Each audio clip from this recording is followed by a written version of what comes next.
You're in this field of sales, and I'd be curious to know what are some of the immediate impacts you've seen AI have in your profession?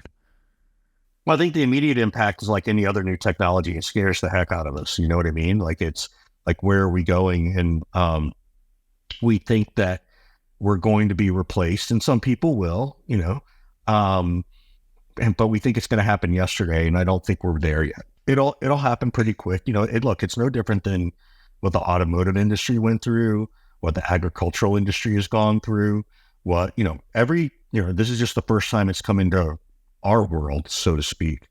Um, and one of the biggest drivers, and I know you have a lot of people who focus a little bit more on the B2C side of the world, right? And then maybe my B2B is that so often things start in a B2C place, right? Like we already see this AI thing happening in Amazon, right? Conditioning us to purchase online, e-commerce, all that stuff. Like AI is going to be the first place to go there, in my opinion. Um, but it's not ready to replace the human. And we'll know AI can enhance us, and it can allow for your creative brain to do more. And here's what I mean. If I'm in sales and I can have a machine create a piece of marketing content, right? Or a PowerPoint for me, or, an Instagram ad with an image for me, I actually get to spend more time being creative and reactive to what was provided versus me having to build it from scratch. I might still spend 30 minutes on it. Maybe I spend 20 minutes instead of 30 because the AI got it me started. Still, it's the ability that I get to use much more of my creative brain than my analytical brain. And I like that part. So AI can enhance what we're doing. It will replace a certain level of the low end of the outbound prospecting to a degree. I think that if I'm in sales or I'm in a traditional sales world, maybe different. I'm thinking like I work for a company in sales. That's where this context comes from.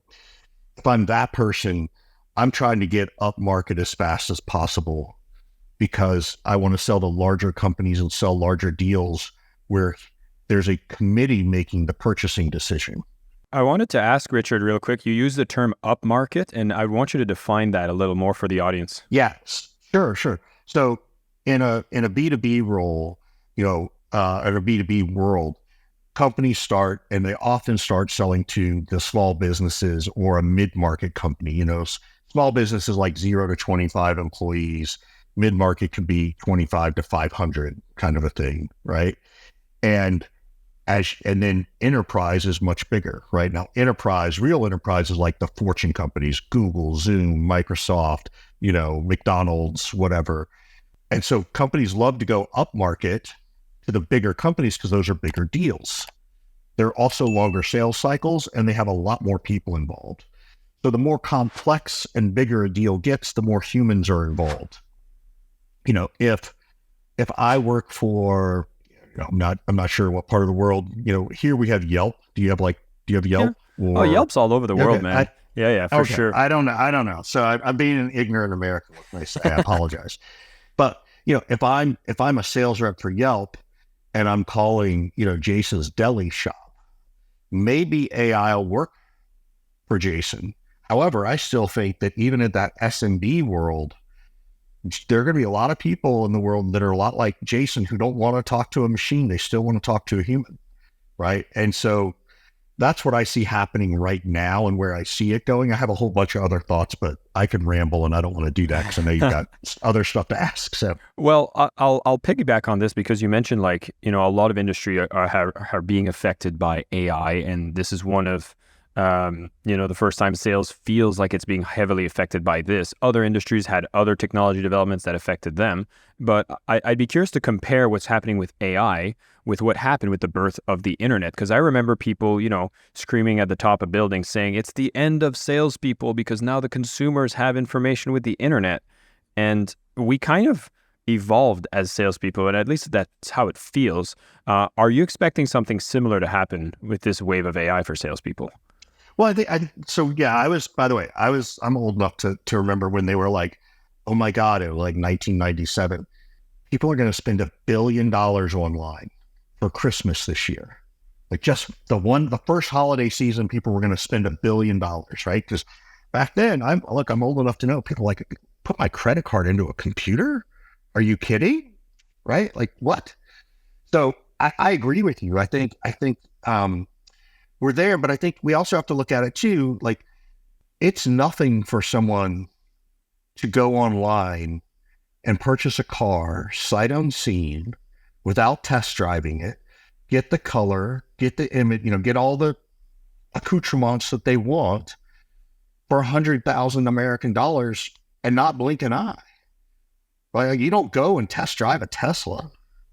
You know what I mean? Like, and so this goes back to that point of like, it starts in the B2C world, and then slowly the world gets more comfortable purchasing a bigger ticket item, right? And so I think that's what's happening, and it is happening in the software world, right? And you're right. Oh my gosh, the buyer has so much information about us, more so, and guess what?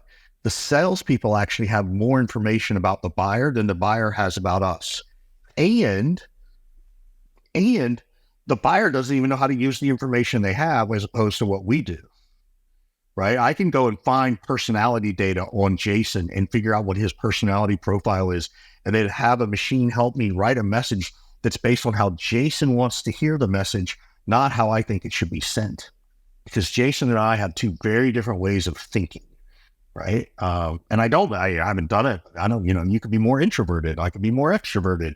Whatever, right? It just depends. So there's way more knowledge. It's still going to come back to the consumer, and by consumer, I mean the individual or the purchasing organization. When are they comfortable making a purchase at a certain dollar amount without talking to a human, right? And in that B2B world, it's different. Like, for those of us, like I'm a coach. I know you've got a lot of coaches who listen to your podcast. Like, believe me, our biggest job in the coaching world is how can I make more money and actually work less as a coach? How can I AI myself? How can I have an online course? How can I do all this? And that's not necessarily AI driven, but it's technologically driven. And those two things are going to intersect. So it comes down to, when is the consumer, the purchaser, ready to do it? And then when as